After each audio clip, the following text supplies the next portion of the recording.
Welcome to the introductory video of Quaint Quarters Ventures. We're taking on one of the biggest, thorniest problems out there, healthcare technology. You know, it's a world that can feel incredibly tangled and complex, but we think AI might just be the thing to finally unify it. So let's get into it.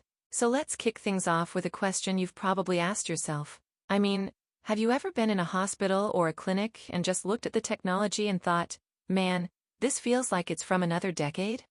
Why is it so unbelievably difficult for all these different systems to just talk to each other, let alone get a modern upgrade with something like AI? Well, the core of the issue is something that we call a double bind, and we think that's the perfect way to describe it. It's these two massive, critical challenges that are squeezing healthcare from both sides. One is happening right inside the hospitals, and the other is happening in the very classrooms where we're supposed to be training our next generation of doctors. And here's what that double bind looks like. On one front, you've got the hospitals, and they are living through an absolute integration nightmare.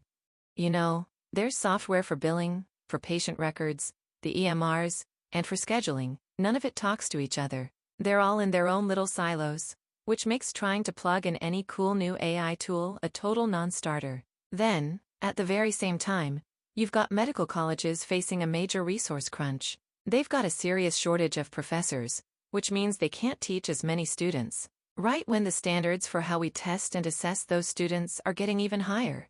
So this is where Quaint Quarters Ventures, we'll call us QQV, steps into the picture. We looked at this double bind and said, okay, what if we don't just try to solve one of these problems? Instead, we've built this really comprehensive three-part AI platform that's designed to attack the whole thing, both fronts all at once. So part one of our answer is called One Patient, and it's aimed right at those hospitals. Now the genius here is that instead of forcing the hospital to rip out all their old systems, which is a nightmare nobody wants, this solution is a smart layer that just retrofits onto what they already have. It allows them to start using AI features without messing up their day-to-day work. The AI sits in the background and supports every possible workflow without you buying new softwares for voice to clinical notes or voice to prescription, or to figure out the absolute best way to schedule staff and patient appointments. It's smart, not disruptive. Next up is One Doctor, and this one is all about the patient. Imagine having an AI-powered dietitian or a mental health counselor right on your phone ready to help. But here's the real game changer. It also includes One Voice, which is the hospital's panacea for patient retention and patient engagement by AI, calling thousands of patients in a day without a single human making any phone call. And these are not pre-recorded messages, but customized calls to each patient based on their medical condition. It just smashes through communication barriers and makes healthcare way more accessible. And the third piece of this puzzle is One Mentor, which goes right after that resource crunch in medical schools. It's a voice AI platform that has this incredible feature called Practi Pal, literally a practice pal. It's an AI patient that students can interact with to practice their bedside manner and diagnostic skills over and over again. This automates a ton of the assessment work, which frees up the human faculty to focus on more advanced teaching. It even has specialized tools like Easy ECG and Easy RX to make learning really tricky skills just a little bit easier. Okay, so you've got this three-pronged attack that seems to solve a lot of problems. And the immediate question that pops into my head is, well, what's to stop some giant tech company from just coming in and building the same thing? What gives QQV a real defensible edge? Or as business folks like to call it, what's their unbreachable moat? To really get their secret sauce, you first need to understand a little technical standard called FHIR. Now, don't worry, it's not that complicated. The best way to think about it is like a universal translator for healthcare software. You know, like in Star Trek, it's basically a set of rules that lets all those different siloed hospital systems, billing, records, labs, finally speak the same language. Getting this right is absolutely everything. And that brings us to QQV's real moat. It's not just one thing, it's the incredibly rare combination of three totally different and very deep skill sets. First, you need to be an expert in cutting-edge AI and what's called medical cloud platforms. Second, you have to have proven real-world mastery of that FHIR, the universal translator. And third, and this might be the most important, you need decades of on-the-ground experience to truly understand how a hospital or clinic actually works. Finding people, let alone a whole team that lives at the intersection of those three circles, is just incredibly hard. And that is what builds the moat.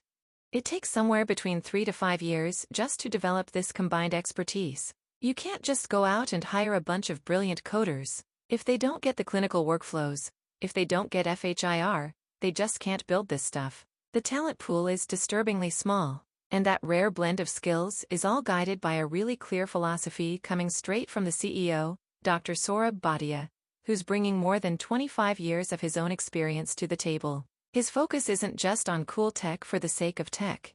It's about, as he puts it, delivering a positive ROI for the customer, having a patient-centered design philosophy, and making decisions based on real data.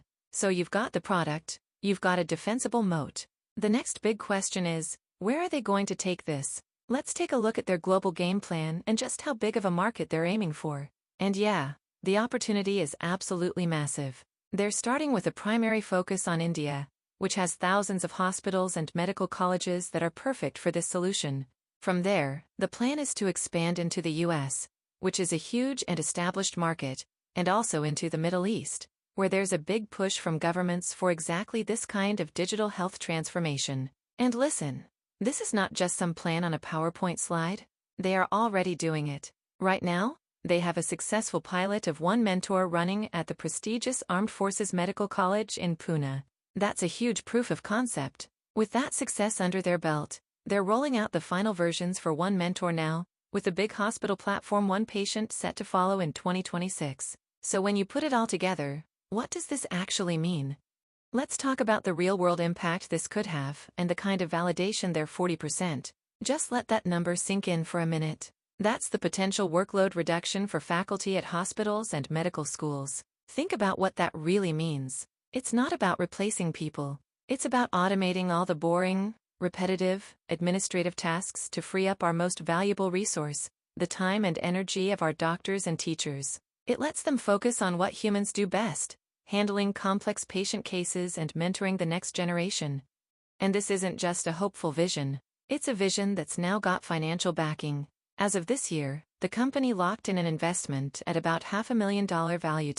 Now forget the number for a second. What that really represents is a massive vote of confidence. It means that smart investors have looked under the hood at the tech, at the team, at that unbreachable moat, and they've placed a bet that yes, this is a problem worth solving and this is the team that can actually do it. So in the end, the big bet that Quaint Quarters Ventures is making is that you can't fix healthcare with just one simple trick.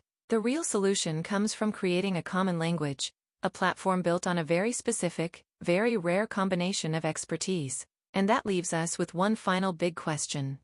Could this integrated, multi-front approach finally be the universal language that our fragmented healthcare system has been desperately waiting for? Thanks for joining us and your interest in us.